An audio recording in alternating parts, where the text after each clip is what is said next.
નારદજી કૈલાસમાં શિવજી પાસે આવ્યા. પૂછ્યું, ક્યાંથી આવો છો? કે પૃથ્વી લોકમાંથી આવું છું. પૃથ્વી લોકમાં શું જોયું? કે આમ તો બધું ઘણું સરસ છે. સૌથી વધારે ખરાબ દશા યદિ કોઈની હોય તો છે માનવીના દાંપત્ય જીવનની. પૂછ્યું, કેમ? કે દાંપત્ય જીવનનો આધાર પતિ અને પત્ની બંનેનો પરસ્પર એકબીજા પરનો વિશ્વાસ હોય. આ સંસારના બે જીવો પતિ અને પત્ની એવા કે દુનિયા આખી પર વિશ્વાસ મૂકે, પણ ન પતિ પત્ની પર મૂકે ને પત્ની પતિ પર મૂકે. અને એકબીજા પર વિશ્વાસ ન હોય તો એ સંસાર કેટલો ટકે? પ્રભુ, આપનું દાંપત્ય જીવન તો ખૂબ આદર્શ છે. આપના સંસારમાં ક્યારે અવિશ્વાસ થાય કે ન થાય? શિવજી કે ક્યારેય ન થાય. કે અમારા જેવા કંઈ કરે તો કે તોય ન થાય. કરીને બતાવું તો જાઓ, તમને 10 કલાક આપ્યા. નારદજી આવ્યા સતીજી પાસે. શિવજી માટે પુષ્પોની માળા સિદ્ધ કરી રહ્યા હતા. ચૂપચાપ બાજુમાં આવીને બેસી ગયા. માળામાં પુષ્પ પરોવા લાગ્યા. ધીરેથી વાત ચલાવી. મૈયા, શું કહું, તમે બહુ ભોળા છો. આ દુનિયાના લોકો શિવજીને ભલે ભોળા ભગવાન કે, પણ છે બહુ ચાલાક. ભોળા તો તમે છો. પૂછું, કેમ? તમે શિવજીના અર્ધાંગીની છો કે નહીં? કે છું ને. તો અર્ધાંગીનીનો પતિની દરેક વસ્તુમાં બરાબર હિસ્સો હોવો જોઈએ. કે તો હોય જ ને. કે શિવજી તો અજન્મા છે, અને શિવજીને મેળવવા માટે તમારે વારે ઘડીએ જન્મ લેવો પડે એવું કેમ? દક્ષને ત્યાં જન્મ થાય, શિવજીને પ્રસન્ન કરવા તપ કરવું પડે, શિવજી સાથે વિવાહ થાય, દક્ષના યજ્ઞમાં હોમાવવું પડે, ફરી જન્મ લેવો પડે. એવું કેમ? તમે શિવજી જેમ અજન્મા કેમ નહીં? સતીજ કે તમે આજે મારી આંખો ખોલી નાખી. હું એ સમજતી હતી મારા પતિ બહુ ભોળા છે, આજે ખબર પડી કેટલા ચાલાક છે. આવા દો એટલે વાત. નારદજી આપણું કામ થઈ ગયું. ચૂપચાપ નીકળી ગયા. સાંજે શિવજી પધાર્યા. દરરોજ શિવજી પધારે તો પુષ્પની માળાને આરતીથી એમનું સ્વાગત થાય, પણ આજે ઘોંઘટો તાણી મુખ પહેરવીને ખૂણામાં ઉભા રહ્યા. શિવજીને આશ્ચર્ય થયું, દરરોજ મારું પુષ્પની માળાથી સ્વાગત થઈને આજે બોલા કેમ? કોઈ આવ્યું હતું કે હમણાં નારદજી અહીંથી ગયા? ત્યાં તો 10 કલાક આપીને 10 મિનિટમાં કામ કરી ગયા. શું થયું? આજે તો મારે તમારી સાથે સીધી વાત કરી લેવી છે. હું આપની અર્ધાંગીની છું કે નહીં? છો ને. આપની દરેક વસ્તુમાં મારો બરાબર હિસ્સો હોવો જોઈએ કે ના હોવો જોઈએ? એ તો હોય જ ને. તો પછી આપ અજન્મા અને આપને મેળવવા વારે ઘડીએ મારે જન્મ લેવો પડે એવું કેમ? હું આપની જેમ અજન્મા કેમ ન થઈ શકું? શિવજી કે જુઓ દેવી, હું અજન્મા એમને એમ નથી. સતત પ્રભુની લીલાનું સ્મરણ કરું છું. ભગવત લીલારસનું હૃદયમાં મેં ધારણ કરી રાખ્યું છે. એના અવગાહનમાં હું નિમગ્ન રહું છું, એટલા માટે અજન્મા છું. કે પ્રભુની લીલા આપની સાચી સંપત્તિ છે, તો આપણે મને પણ એનું દાન કરવું જોઈએ. શિવજી કે જો ભગવત લીલામાં પહેલી વાત તો કે અનધિકારીનો પ્રવેશ ન થાય. બીજું, ભગવત લીલામાં વિક્ષેપ ન થવો જોઈએ. સત્સંગ કે કથા ચાલી રહ્યા હોય એમાં વિક્ષેપ થાય પણ એક અપરાધ કહેવાય. તમે સ્ત્રી છો, તમને કદાચ દેહાધ્યાસ નડશે કે ભલે કંઈ પણ થાય પણ આપે મને ભગવત લીલાનું દાન કરવું જ પડશે. કોઈ બધાનો અધિકાર નથી. એના માટે આપણે કોઈ એકાંત નિર્જન દુર્ગમ સ્થાનમાં જવું પડશે. મહાદેવજી પાર્વતીજીને લઈને કાશ્મીરથી ચંદનવાડી થઈ શેષનાગ આવ્યા, ત્યાંથી પંચતરણી થઈ અમરનાથની ગુફામાં આવ્યા છે. ત્યાં કથા કરવી એક માન્યતા છે. વૃક્ષ નીચે શિવજી પદ્માસન લગાડીને બિરાજ્યા. સતીજી શ્રોતા બનીને બેઠા છે. આસપાસ જોયું, એક તાળી વગાડી, શિવજીના જેટલા દૂત અને ગણતા બધા દ્રશ્ય થઈ ગયા. બીજી તાળી વગાડી, પાર્વતીજીની બધી દાસીઓ દ્રશ્ય થઈ ગઈ. ત્રીજી તાળી વગાડી, જેટલા પશુ પક્ષી જીવજંતુ બધા દ્રશ્ય થઈ ગયા. જોયું આસપાસ કોઈ નથી. તો જો દેવી, હવે હું અસ્ખલિત ભગવત કથાનું વર્ણન કરીશ. તમે સાંભળી રહ્યા છો એની પ્રતીતિ કરવા માટે વચ્ચે વચ્ચે હરે નમક એને તમારે હોકારો ખાવો પડે, જેનાથી મને ખબર પડે કે તમે જાગી રહ્યા છો, કથા સાંભળી રહ્યા છો. શિવજીએ નેત્ર બંધ કર્યા, પ્રભુની લીલાનું સ્મરણ કરવા લાગ્યા, નેત્રમાંથી પ્રેમાશ્રુ વહેવા લાગ્યા. શિવજીના મુખમાંથી અસ્ખલિત ભગવત કથાનું વર્ષન થવા લાગ્યું. વચ્ચે વચ્ચે પાર્વતીજી હરે નમક એને હોકારો ખાય છે. ઘણા સમય સુધી કથા ચાલતી રહી. પછી એવું થયું કે પાર્વતીજીને નિદ્રા આવવા લાગી, દેહાધ્યાસ નડ્યો, ઝબકી લાગી ગઈ. એવું થયું કે શિવજીએ તાળી વગાડી ત્યારે બધા જ પશુ પક્ષીઓ, બધા જંતુઓ અદ્રશ્ય થઈ ગયા.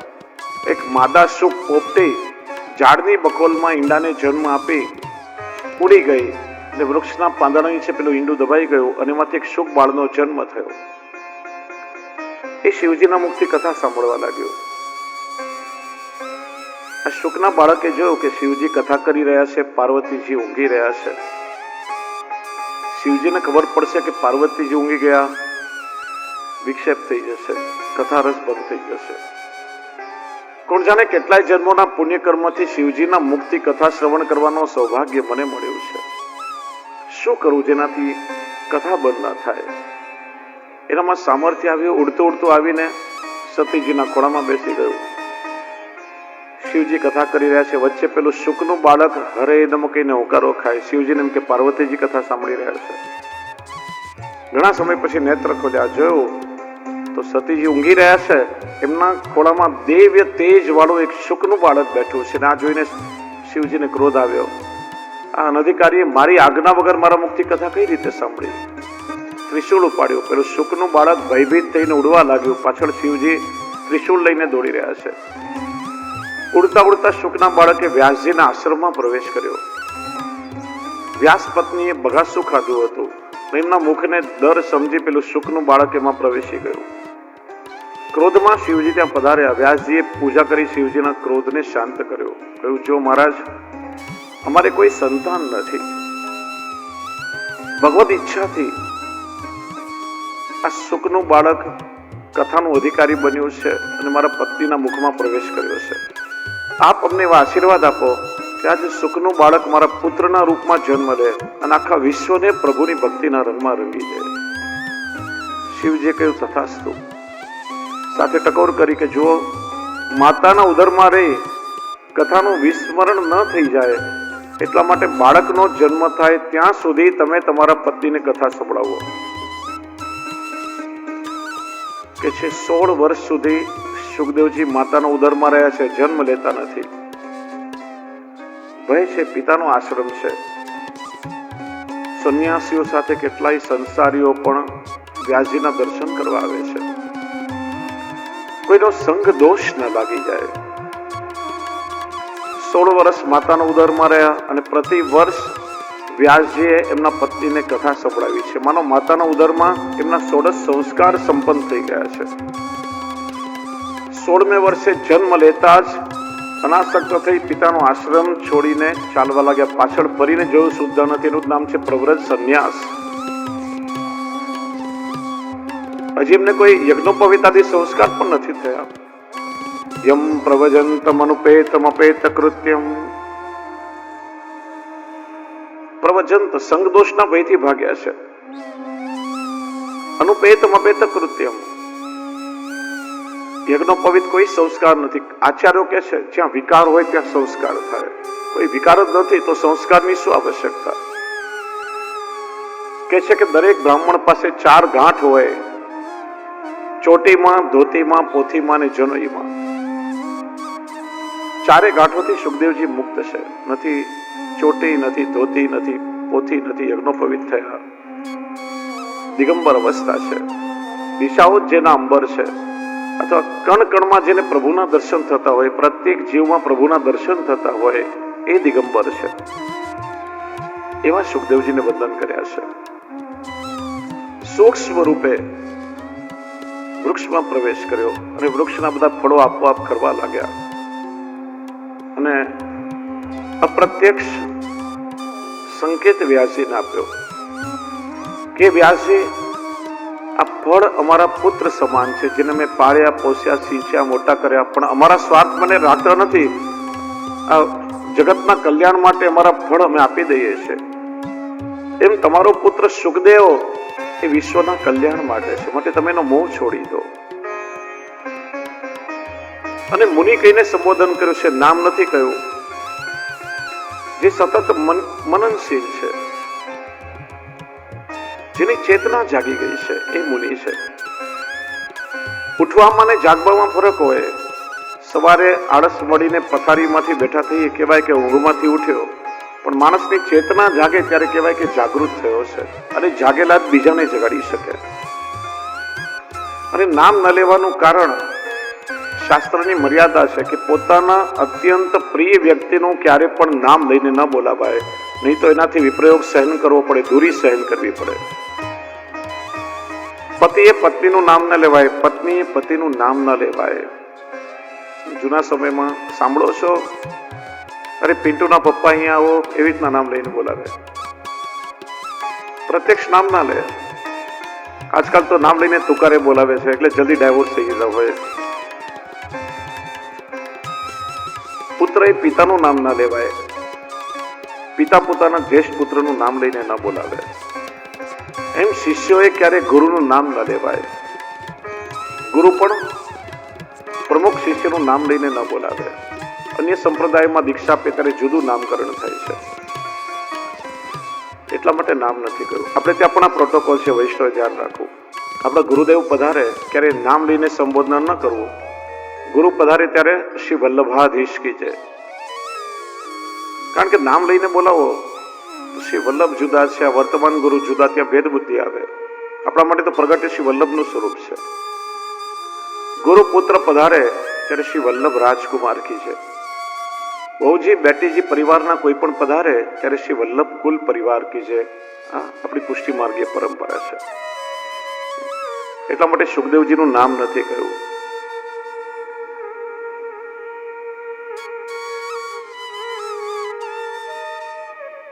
આગળ નૈમિષારણ્ય ક્ષેત્રમાં આપણે આવીએ.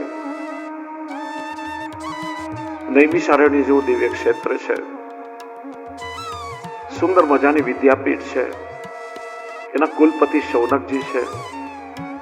88,000 ઋષિઓ ત્યાં અધ્યયન કરી રહ્યા છે.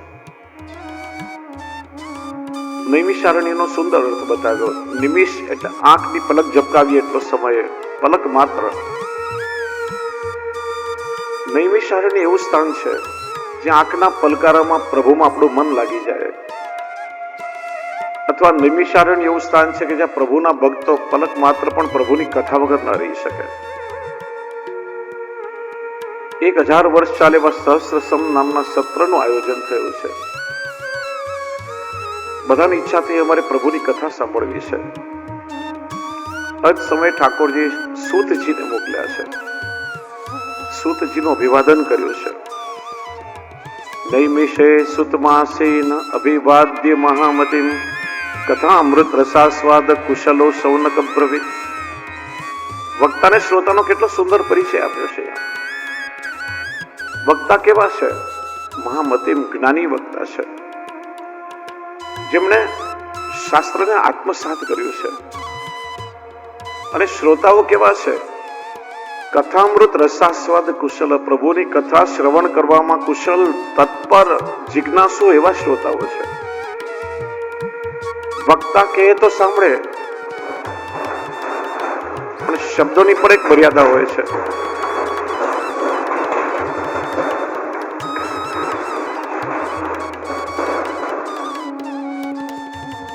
ઘણી વાતો એવી હોય જે શબ્દમાં ન કહી શકાય, તો વક્તાના હૃદયના ભાવને સમજી શકે એવા કુશલ શ્રોતાઓ છે. એ સમયે નથી ઇલેક્ટ્રિસિટી, નથી કોઈ સાઉન્ડ સિસ્ટમ. વક્તા એક છે, શ્રોતા 88,000 છે. છતાંય કોઈની બૂમ નથી આવતી કે મારા જોરથી બોલો સંભળાતું નથી. કેટલી એકરૂપતા સધાઈ હશે વક્તા અને શ્રોતાની વચ્ચે. આજે માઇક સાઉન્ડ સિસ્ટમ ના આટલા અવાજની વચ્ચે આપણે સાંભળતા નથી, કેમ કે અવાજ તો બરાબર આવતો હોય પણ ધ્યાન આપણું ભટકતું હોય. એટલા માટે ઘણી બધી કથાઓ સાંભળવા છતાં કથા આપણી અંદર ઉતરતી નથી. મેં કાલે કહ્યું હતું કે કાનની સાથે ધ્યાન હશે તો જ ભગવદ લીલા આપણી અંદર ઉતરશે. પ્રશ્નો પૂછાયા છે, સઘળી કથાનો સાર અમને કહો. ભક્તિ, જ્ઞાન, વૈરાગ્ય યુક્ત વિવેક આપણી અંદર કઈ રીતે વધે? વૈષ્ણવ માયાને મોહનું નિવારણ કેવી રીતે કરી શકે? કલિયુગમાં આસુરી સ્વભાવનો જીવ શુદ્ધ કઈ રીતે થઈ શકે? આત્મકલ્યાણ કરનારું સૌથી શ્રેષ્ઠ સાધન કયું? પાવનથી પણ પાવન શું અને કૃષ્ણની પ્રાપ્તિ કરાવનારું શાશ્વત સાધન કયું? આપ ગુરુ છો, જેમનું જ્ઞાન કરોડો સૂર્ય સમાન છે. અમે અજ્ઞાની જીવો છીએ, ગુરુની સન્મુખ બેઠા છીએ અને અમારા જીવનમાં અજ્ઞાન હોય કેમ ચાલે? સૌનકજી બોલ્યા છે, ભક્તિ જ્ઞાન વિરાગ આપતો વિવેકો વર્ધતે મહાન માયા મોહ નિરાશસ્ય વૈષ્ણવે ક્રિયતે કથમ. ગુરુ વંદના કરી. ચિંતામણિર લોક સુખમ સુરદ્રુ સ્વર્ગ સંપન્નમ પ્રયચ્છતિ ગુરુ પ્રીતો વૈકુંઠમ યોગી દુર્લભમ. ચિંતામણીની સામે કોઈ મનોરથ કરો તો લૌકિક સુખ આપે. કલ્પ વૃક્ષ નીચે બેસી કોઈ કામના કરીએ તો વધારેમાં વધારે સ્વર્ગનું સુખ આપે. પણ ગુરુ જો કૃપા કરે તો સાક્ષાત ભગવાન સાથે જીવનો મિલાપ કરાવી શકે છે. એટલા માટે ગુરુને સર્વોપરી કહ્યા છે. પછી પ્રત્યેક જીવે ગુરુનો આશ્રય કરવો જોઈએ. ગુરુનો આશ્રય કોઈ વ્યક્તિની પૂજા નથી, પણ ગુરુનો આશ્રય એ પરમ તત્વનું આરાધન છે. અને જ્યારે ગુરુ ભાવ આપણા હૃદયને સ્પર્શે ત્યારે માનવીનું જીવન બદલાય છે. ભગવદ ગીતામાં પણ ભગવાને ગુરુ પાસે જવાની વિધિ બતાવી છે. તદ વિદ્ધિ પ્રણિપાતેન પરિપ્રશ્નેન સેવયા ઉપદેશન્તિ તે જ્ઞાનમ જ્ઞાની ન તત્વદર્શિન. ભગવાન અર્જુનને કહે છે તો ગુરુના શરણમાં જા. ત્રણ વસ્તુ બતાવી, પરિણામ, પરિચર્ચા અને પરિપ્રશ્ન. સૌથી પહેલા ગુરુને વંદન કર, અહંકારને મૂકી દે. અહંકારથી ક્યારે ગુરુ પાસે ન જવું. આત્મીય બન, ગુરુની સેવા કર.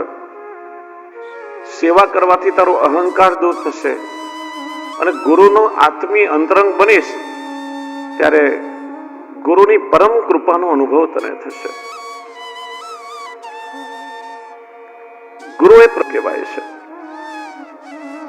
આપણે તે પ્રસિદ્ધ ઉક્તિ છે, ગુરુ ગોવિંદ દોનો ખડે કાકો લાગુ પાય, બલિહારી ગુરુદેવ કે ગોવિંદ દિયો દિખાય.